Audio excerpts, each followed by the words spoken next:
Adik muda itu ada akibatnya, ada sebab ndak konsen je pisau lain, nan konsennya melihat Yusuf. Akibatnya wa qatta'na aydiyahunna, memotong mereka akan tangan mereka. Ndak tasai tu Pak.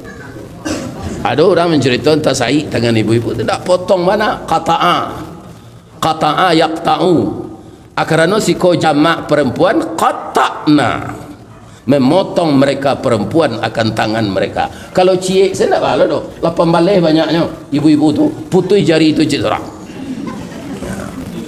Jadi Pak Kesra, Pak Sekda kalau main tenis kan ada Sarawaknya yang lutui wah, itu Sarawak kotok, Sarawak sakare, bahasa Arab tu.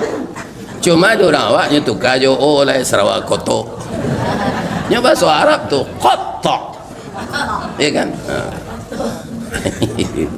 Video selengkapnya bisa ditonton di channel YouTube Pita Ruah Buya.